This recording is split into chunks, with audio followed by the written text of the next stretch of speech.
Student, विद्यार्थी या शिष्य, ये सभी एक शब्द नहीं बट अपने आप में एक बुक या ग्रंथ है, और वो भी भगवत गीता बाइबल जितनी important. Student life as a learning phase है, और यहाँ पर नई कॉन्सेप्ट को सीखना, एक्सप्लोर करना या फिर पुरानी चीजों को रिवाइज करके अपने जीवन में उतारना, यही एक स्टूडेंट लाइफ का कॉन्सेप्ट रहेगा। बट नई चीजों को सीखने या फिर पुरानी चीजों को रिवाइज करने में लगता है वक्त, या फिर कुछ चीजों को सीखने में भी काफी वक्त लगता है। तो नई चीजों सीखने से पहले एज अ स्टूडेंट आप ये सीखो कि उन नई चीजों को सीखने के लिए वक्त कहां से निकाले, या फिर इन शॉर्ट में बोलो how to manage time as a student, इस वीडियो का कॉन्सेप्ट रहने वाला है। तो वीडियो शुरू होने से पहले मैं एक चीज आपसे पूछना चाहता हूँ कि आपको क्या लगता है कि कौन सा व्यक्ति ज्यादा एफिशिएंट होगा। मान लेते हैं कि नंबर 1 का व्यक्ति है लक्षित, जो कि मैं ही हूं ऑब्वियसली, है ना। तो ये व्यक्ति सिर्फ अपने काम पे फोकस है विदाउट द डिस्ट्रैक्शन, सिर्फ उसका काम या फिर कॉपी या फिर जो भी चीज है। और दूसरा व्यक्ति है जो उसके पास टाइम है और वो 1 घंटा उस चीज पर वर्क कर रहा है, क्योंकि लक्ष्य सिर्फ आधा घंटा वर्क करने वाला है, और दूसरा व्यक्ति मान लेते वो राहुल है, वो करीब करीब 2 घंटे वर्क करने वाले है, 1 घंटा वर्क करने वाला है, और उसके पास हर एक डिस्ट्रैक्टेड चीज है, जस्ट लाइक फोन हो गया या फिर आपके जो भी फ्रेंड्स सो कॉल्ड आपके डिस्ट्रैक्शंस में, यहाँ पर फ्रेंड्स वगैरह की बात है। बहुत ज्यादा इंटेलेक्चुअल हो, क्योंकि इस वीडियो को भी देख पा रहे हो, ऑब्वियसली आपको चीजें बदलनी है इसलिए आप वीडियो को देख रहे हो, तो I have huge respect for you, क्योंकि आपका डीप वर्क वाला सेशन शुरू हो जाता है जब भी आप इन सब चीजों से अलग होते हो।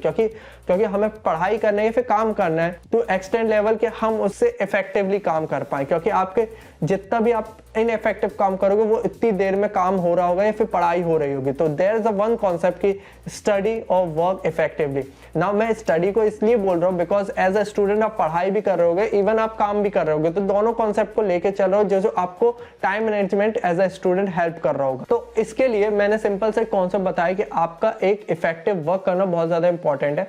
नाउ ये वाला कॉन्सेप्ट मैं दूसरी बार बोल रहा हूँ क्योंकि ये वाली मेरी पर्सनल फेवरेट टेक्निक नहीं है, बट आई नो कि इस चीज पे बहुत लोग रिलाय हो रहे होंगे, दैट इज पोमोडोरो टेक्निक। ना पोमोडोरो टेक्निक के बारे में मैं ज्यादा नहीं बताऊंगा, बट इट्स जस्ट से कि आप 25 मिनट का वर्क ले करें, 5 मिनट का गैप लें और 3 से 4 स्लॉट इस तरह के मारे और फिर 15 से 20 मिनट का गैप लें। But as a engineering student या फिर हम लोग की सेटिंग ज्यादा बैठी, तो मैंने ये चीज डेवलप की। ऑब्वियसली आप अगर नहीं है आपकी तो कोई बात नहीं, बट आप इस कॉन्सेप्ट को भी उठा के ही अपनी लाइफ में ला सकते हैं कि 25 मिनट वर्क करो, 5 मिनट का rest low. But I know कि मेरी सेटिंग जो है 1.5 से 2 घंटे एक बार में बैठ सकते हैं, फिर उसके बाद मैं थोड़ा डिस्ट्रैक्ट हो सकता हूँ, फिर वापस मैं अपने टेबल पर बैठ सकता हूँ, फिर अपने वर्क पे वापस लौट सकता हूँ। तो ये चीज मेरे काफी टाइम से आ रही है, इसलिए मैं थोड़ा सा एक्सपीरियंस हूँ इस केस में। तो मुझे काफी पोमोडोरो टेक्निक थोड़ी सी इनएफिशिएंट लगती है मेरे लिए खासकर, बट ज्यादातर कॉन्सेप्ट में साइंस के टर्म्स में सब चीजों के लिए पोमोडोरो टेक्निक बहुत ज्यादा है, अगर खासकर आप अगर अभी स्टार्ट कर रहे हो। पोमोडोरो टेक्निक से एक कॉन्सेप्ट और निकल के आएगा, क्योंकि हमने पहले भी बात किए थे कि डीप वर्क करने के लिए आपको थोड़े से डिस्ट्रैक्शंस को दूर करना पड़ेगा। मतलब आपके लिए ऑब्वियसली 24 से 24 घंटे डीप वर्क नहीं हो सकते, या फिर 16 घंटे डीप वर्क नहीं हो सकते। 2 घंटे या 3 घंटे आपको डीप वर्क करना है, या फिर पूरी तरीके से शिद्दत से वो चीज करना है या फिर पढ़ना है। तो try to limit the distraction. Limit the distraction आपके लिए क्या क्या हो सकते हैं, जस्ट लाइक फोन हो गया, फोन को मतलब साइलेंट में कर दो। ऑब्वियसली मैं एयरप्लेन मोड जैसा हैवी वर्ड यूज नहीं करूंगा कि फ्लाइट मोड में डाल के रखो, क्योंकि आपके दोस्त वगैरह फोन कर सकते हैं, कभी फंस गए या फिर मम्मी पापा को करना है, दे वुड बी स्ट्रेस कि यार एक्चुअल में क्या हो रहा है इस लड़के के साथ या लड़की के साथ। दूसरा, अपने दोस्तों या फिर एक रूम जो है वो वहां पर अकेले बैठ जाओ, बिकॉज डिस्ट्रैक्शन में भी आपके टैग के बेस पे आ सकता है, मे बी चलते फिरते भी आ सकते हैं, बेस्ड होते आपके मम्मी पापा भी हो सकते हैं या फिर फ्रेंड्स भी हो सकते हैं, खासकर ये फ्रेंड्स ही होते हैं। तो इन दोनों चीज से दूर रहना 1-2 घंटे के लिए काफी है। समय आप काफी एक एफिशिएंट वर्क फ्लो में घिस जाओगे, जिससे आपको पढ़ाई में भी हेल्प हो रही होगी या फिर वर्किंग में भी बहुत ज्यादा हेल्प हो रही होगी। बाकी since you have been the lovely audience जो मेरी वीडियोस को देख के टाइम मैनेजमेंट सीखना चाहते हैं और एज ए स्टूडेंट मैं आपको बहुत ज्यादा हेल्प कर सकता हूँ, so you can do simple thing that is subscribing the channel, क्योंकि ये चीज मुझे मोटिवेट करती है एज वेल एज आपको मोटिवेट करेगी, मुझे मोटिवेट करने के लिए कि मैं आपके लिए बहुत अच्छा कंटेंट बना पाऊं, और आप ही का फायदा है इसमें, इवन मेरा भी फायदा है। बट आई नो कि आपको ये चीजें वैल्यू एडिट करेगी, क्योंकि ये मेरा एक्सपीरियंस बता रहा है। बाकी coming back to the video, बहुत सारे लोगों को ये चीज बहुत ज्यादा बुरी लगने वाली है कि 2 बजे रात के बाद कोई काम अच्छा नहीं होता। ठीक है, अब कुछ लोग आएंगे कि भैया ऐसा नहीं है, मुझे 2 बजे के बाद पता नहीं मेरे डीमंस जाग जाते हैं या फिर मेरे अंदर बहुत ज्यादा एनर्जी सोर्स आ जाता है, जिस वजह से मैं बहुत सी चीजें कर रहा हूँ। आई नो हो सकता है आपके लिए, बट मैक्सिमम पीपल के लिए मैंने देखा है यार 2 AM एक ऐसा टाइम है जिसके बाद आपकी जो पूरे तरीके से मतलब ऑब्वियसली दो फेज में इसको बांट लेंगे। आपकी इफिशियंसी बहुत ज़्यादा डाउन हो रही होगी क्योंकि आपकी ड्रेन हो चुके होंगे आप पूरे दिन से, एंड आपका नेक्स्ट डे भी बहुत ज़्यादा प्रभावित हो रहा होगा। इस वजह से 2 AM के बाद वर्क करना is quite a bad option. आप सीधे सो जाओ 2 बजे तक, वो काफ़ी अच्छी बात है। बाकी दूसरा कॉन्सेप्ट ये कहता है कि मैं जानता हूँ यार रात को जगना, काफ़ी देर तक जगना बहुत ज़्यादा प्रॉब्लम्स क्रिएट करेगा आपकी लेट 30s या 40s में, बट अभी के टाइम पे अगर आप ये चीज़ कर रहे हो तो थोड़ा सा आप अपने आप को बैलेंस करने की कोशिश करो कि ठीक है 1 से 2 बजे तक जाग रहे हो, आपको अपने लिए कुछ चीज़ें बनानी है तो कुछ ना कुछ आपको सेक्रीफाइस करना पड़ेगा, चाहे वो रात का समय हो चाहे कुछ भी हो। यही एक फैक्ट है। एक्सट्रीम में नहीं ले जाना चाहिए कि जैसा हमें पता है यार कि कैफीन से हमें दिक्कतें होती हैं, बट हम तब भी कॉफ़ी जैसी चीज़ें कंज्यूम करते हैं। हमें ये भी पता है अल्कोहल हो गया, सिगरेट्स हो गए, ज़्यादा दिक्कतें होगी, तो हम ये थोड़ी ना करेंगे कि इन चीज़ों को कंज्यूम करने का। कैफीन आपको एक बूस्टअप दे रही होगी रात को पढ़ने के लिए, but too much caffeine can be the bad option as well. इस पे अभी मैं डिस्कशन नहीं करना चाह रहा, बट हाँ हेल्थ को कॉन्शियस रखते हुए 2 AM के बाद मत जगो तो ज़्यादा बेटर है, क्योंकि आपकी इफिशियंसी लिटरली डाउन हो रही होगी। ट्राई करके देख लेना 2 बजे के बाद आप जाग के और अपना काम करके देख लेना ना। टाइम मैनेजमेंट का सबसे बड़ा रूल है कि अपने लिए एक क्लियर गोल्स होने चाहिए। Clear goals in the sense आपके वीकली या फिर आपके जो डे गोल्स है, और इस गोल्स में मैं सिंपल सा 3-4 कॉन्सेप्ट को लेके चलूंगा। एंड ऑफ द डे मैं ये चाहता हूँ कि आप जो भी काम कर रहे हो या फिर क्लियर गोल्स की बात कर रहे हो तो आपका दिन का एक गोल होना चाहिए। ये गोल इन द सेंस आपके पास 7 प्रॉमिस होना चाहिए। जस्ट लाइक मेरे लिए आज का प्रॉमिस था कि I will be shooting the videos for you guys. तो ये शूट हो रहा है, कहीं ना कहीं ये आपको खुशी दे रहा होगा, बिकॉज अपने आप से किया हुआ वादा निभाओगे तो आपके लिए अपने आप में बहुत ज़्यादा रिस्पेक्ट बढ़ रही होगी। और I try to make promise as well as मैं उन प्रॉमिस को फुलफिल करना चाहता हूँ।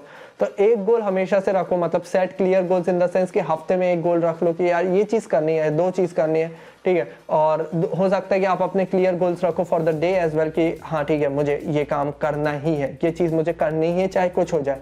कुछ मोमेंट पे नहीं हो सकते, बट आपको ये गिल्ट नहीं होना चाहिए कि यार मैं ये चीज़ नहीं कर पाया, बट आपको ये खुशी होनी चाहिए कि आज के दिन मैं नहीं कर पाया, पर मैं 1 हफ्ते या 2 हफ्ते से ये चीज़ मना रहा हूँ या फिर मैं ये चीज़ कॉन्स्टेंटली चीज़ें अचीव कर रहा हूँ या फिर मैं प्रॉमिस को रख रहा हूँ। ये अपने आप में एक फुलफिलमेंट दे रहे हुए। बाकी इन सब चीज़ों को अचीव करने के भी बहुत अच्छे तरीके होते हैं। Just like schedule banana is quite important, क्योंकि शेड्यूल मतलब इन द सेंस कि शेड्यूल बना रहे होगे कि ठीक है मैं सुबह के टाइम पे ये काम कर रहा हूँ, मेरा रात के टाइम पे ये अनइम्पॉर्टेंट काम कर सकता हूँ, मतलब जिसमें मुझे इतना ज़्यादा मज़ा नहीं आ रहा, ठीक है। जस्ट लाइक मेरे पावर आर रहते कि इस टाइम पे मैं बहुत ज़्यादा एनर्जी रहती है तो मैं सबसे बोरिंग काम इस टाइम पे कर रहा हूँ क्योंकि मेरे को बॉडी अपना सपोर्ट दे रही होगी। बट कुछ मोमेंट पे ऐसा होता है कि बॉडी इतना ज़्यादा सपोर्ट नहीं दे रही होगी, मेरे को ब्रेन इतना ज़्यादा सपोर्ट नहीं दे रहा होगा, उस टाइम पे मैं अपने मोस्ट फेवरेट काम कर रहा हूँ, जस्ट लाइक एडिटिंग या वीडियोस या फिर मेकिंग द थंबनेल्स फॉर। इस तरह के कॉन्सेप्ट मैं फॉलो करता हूँ, ये आपके ऊपर है, आप ले सकते हो। बाकी बाय द वे आपको एक चीज़ और करनी है कि जब भी गोल्स वगैरह बनाते हो या फिर शेड्यूलिंग बनाते हो तो यहाँ पर हमारी ज़्यादातर प्रॉब्लम्स क्या होती है कि हमें जो काम बहुत ज़्यादा अच्छा लगता है, जस्ट लाइक हमें हो सकता है प्लेइंग बहुत अच्छे लगता हो या फिर खेलना पसंद, तो ये दोनों काम शायद तक एज अ प्लेयर आपके लिए बहुत ज़्यादा इंपॉर्टेंट हो जाते हैं या फिर एज अ करियर आपके लिए इंपॉर्टेंट हो जाते हैं। अगर आप एज अ चेस प्लेयर बनना चाहते हो तो आपकी ये प्रायोरिटी होगी। But most of the cases अगर एज अ इंजीनियर स्टूडेंट हो आपके लिए कोडिंग या फिर आपका जो वर्क है या फिर आपकी जो पढ़ाई है वो बहुत ज़्यादा इंपॉर्टेंट केस में आ रही होगी या फिर प्रायोरिटी वाले केस में आ रही है, तो आपको अपने आप से पूछना है कि ठीक है ये 5 काम अगर करना है तो मेरे लिए सबसे ज़्यादा अर्जेंट एवं इंपॉर्टेंट काम क्या हो सकता है। कल का एग्जाम है तो आपके लिए ऑब्वियसली पढ़ना is quite important as well as urgent. मैंने पहले ही बोल चुका था कि मैं यहाँ पर इस कॉन्सेप्ट को भी लेके चलूंगा कि एज अ पढ़ाई को भी हम बात कर रहे होंगे कि as a time management for पढ़ाई एज वेल या फिर time management for the studies as well. तो अवॉइड क्रैमिंग। क्रैमिंग क्या होती है कि छोटे से वक्त में हमारी आदत रहती थी एज अ इंजीनियर में अपनी कि हम क्या करते थे, मेरी फर्स्ट ईयर की गलती मैं बताने वाला हूँ आपको कि जब मैंने फर्स्ट ईयर या फिर फर्स्ट सेम की पढ़ाई शुरू की थी, ठीक है, तो ऑब्वियसली 2 दिन पहले ही पढ़ना चालू करते, तो हमारी दिक्कत ये थी कि 5 to 6 यूनिट्स आते थे। अब कम टाइम में हमारी आदत हो जाती है कि हम ज़्यादा से ज़्यादा पढ़ने की कोशिश करते हैं, हम कम टाइम में ज़्यादा से ज़्यादा पढ़ने की कोशिश करते हैं और उस चीज़ को रिवाइज नहीं करते या फिर वो कॉन्सेप्ट अंदर नहीं घुस पाता है। तो जितना भी आपने पढ़ा वो इतना ज़्यादा मतलब एक टाइप का बफर स्टेट में पहुंच जाता है कि इतना ज़्यादा याद भी नहीं रहता और आप खुद भी उस चीज़ों पे कॉन्फिडेंस नहीं करते। बट मैंने ये चीज़ फर्स्ट सेम में ही समझ ली कि मुझे ज़्यादा पढ़ने की ज़रूरत नहीं है, फिर मैं पूरा कॉन्सेप्ट को नहीं पढ़ना चाहता या फिर पूरी यूनिट्स को नहीं पढ़ना चाहता अगर मेरे पास टाइम नहीं है। जस्ट इन केस मैं सिंपल सी चीज़ करूँगा कि मैं जो पढ़ाऊँगा उसको ज़्यादा रिवाइज करूँगा। तो क्रैमिंग को अवॉइड करो और ये चीज़ आप अपने वर्क पर भी कर सकते हो। कम टाइम में ज़्यादा से ज़्यादा वर्क करने की कोशिश मत करो, बट वो एक टाइप का आप पूरा एफर्ट नहीं दे रहे होगे, और वो टाइप का एक सेटिस्फाइड या फिर डिससेटिस्फाइड वाला ही वर्क हो रहा होगा। जैसा कई बार होता है कि मेरे वीडियोस थोड़ी लेट हो जाती है बिकॉज आई डोंट ट्राई कि ठीक है ये चीज़ प्रैक्टिकली इम्पॉसिबल है कि मैं इतने जल्दी वीडियोस बना पाऊँ या फिर इतने जल्दी मैं एडिट कर पाऊँ। तो मुझे खुद सिचुएशन पता है, डेडलाइंस पता रहती है कि ये चीज़ नहीं हो सकती, तो मैं 1 दिन डिले हो सकता है, 2 दिन डिले हो सकता है, बट एक अच्छा कंटेंट लाएगा तो मुझे मेरी जो डिलेमेंट है वो आपके थ्रू मेरे को माफ़ कर दी जाती है, और मुझे पता है ये चीज़ आप माफ़ कर ही देते हो। टाइम मैनेजमेंट की सिर्फ प्रोडक्टिविटी के बारे में मैं बात नहीं करना चाह रहा कि ऐसे करोगे तो आपकी इतनी इफिशियंसी होगी। आई वॉन्ट कि अपने लिए सेल्फ केयर रूटीन भी होना चाहिए। मतलब सेल्फ केयर रूटीन में हो सकता है आपकी फिजिकल, मेंटल या फिर आपका एंजॉयमेंट वाला एरिया या फिर आपका हॉबी वाला एरिया। और मेरे हिसाब से एक चीज़ मैं करूँगा, ये सब चीज़ें आपकी टाइम टू टाइम करनी चाहिए। और सेम चीज़ कर सकते हो कि कई बार क्या होता है कि हॉबी एज अ वर्क बन जाती है। हॉबी एज अ वर्क, जैसे मैं एक एग्जांपल दे रहा अपना कि मुझे बुक्स पढ़ने का शौक है, बट कई मोमेंट पे ऐसा होता है कि ऐसा कॉन्सेप्ट ही बन गया कि मुझे रोज़ बुक पढ़नी है, कुछ ऐसा। वो एक टाइप ऑफ हॉबी है, बट क्या मुझे मतलब रोज़ करने की ज़रूरत है? मतलब वो एक टाइप का शेड्यूल बनने लगता है कि मुझे सुबह उठ के ही साथ मुझे बुक पढ़नी है। सब लोगों के अलग अलग थ्योरीज रहती है। मेरी थ्योरी ये रहती है कि ठीक है, इसको मैं एक्सपेरिमेंट करूँगा। मैं सेल्फ केयर रूटीन को अपने एक्सपेरिमेंट करता हूँ। जैसे बुक है तो मैं अगर रात को पढ़ रहा हूँ तो मैं कभी सुबह पढ़ लूँगा। मतलब अपनी एक टाइमिंग चेंज करो तो थोड़ी न्यू चीज़ें जो रहती है अपने ब्रेन या फिर बॉडी को थोड़ा अडाप्ट करने में अच्छा लगता है। जैसे एक जगह पे बैठे बैठे बोर हो जाते हैं ना अपन, तो अपन दूसरी जगह पे अपना शिफ्ट कर लेते हैं। मैं कई बार अपनी टेबल चेंज करता रहता हूँ कि यार इधर बोर हो रहा है, थोड़ा और जगह जाते, तो फिर एक नया एनवायरनमेंट दिखता है तो मैं फिर से अपने वर्क पे वापस चला जाता हूँ। तो सेल्फ केयर रूटीन को एक्सपेरिमेंट करो, मतलब इट्स अपॉन यू, या आप एडवाइस ले सकते हो। इससे आपको टाइम मैनेजमेंट में काफ़ी हेल्पफुल रहेगा। आपका ब्रेन अच्छा रहेगा या फिर आपका माइंड बहुत ज़्यादा अच्छा रहेगा, तभी आप चीज़ें कर पाओगे ना। टाइम मैनेजमेट अच्छे से बना लिया अपन ने, टाइम ब्लॉकिंग कर ली या फिर हर एक चीज़ कर ली, बट कोई मतलब नहीं निकलेगा अगर आप अपने शेड्यूल से सेटिस्फाइड नहीं हो। आई मीन सेटिस्फाई हो जो भी आपने टाइम स्पेंड किया, कि जो भी चीज़ें आप जिस तरह से भी अपना टाइम स्पेंड करो उस चीज़ से सेटिस्फाई होना सीखो। ठीक है, ऐसा नहीं कि यार हुए 6 काम करने थे, 4 कर लिए, उसके बाद 2 काम का आप ग्रज रख रहे हो कि ये चीज़ क्यों हुई, क्योंकि आपने टाइम मैनेजमेंट जैसे कॉन्सेप्ट को फॉलो किया। तो 2 काम ही बस नहीं हुए यार, 4 काम हो चुके, तो उस पर सेटिस्फाई होना सीखो। ठीक है, अब इस चीज़ पर सेटिस्फाई मत हो जाओ कि हर दिन सेटिस्फाई हो रहा है कि 6 काम थे, 1 काम कर दिया और मैं सेटिस्फाई हूँ कि मैंने 1 काम कर दिया। मतलब वो अगर ऑब्वियसली बहुत बड़ा काम है तो ऑब्वियसली सेटिस्फाई होना चाहिए। बाकी मैंने पहले एक चीज़ बोला था, पहला कॉन्सेप्ट आपसे यही बोला था कि स्टडी और वर्क इफेक्टिवली ना। स्टडी और वर्क इफेक्टिव के लिए सबसे बड़ा आंसर आपके लिए क्या होगा कि आपको इफेक्टिव स्टडी करने या फिर इफेक्टिव वर्क करना है तो क्या इंपॉर्टेंट चीज़ हो जाएगी। मेरे हिसाब से ये कॉन्सेप्ट होता है फोकस, कि आप किस तरह से फोकस कर सको।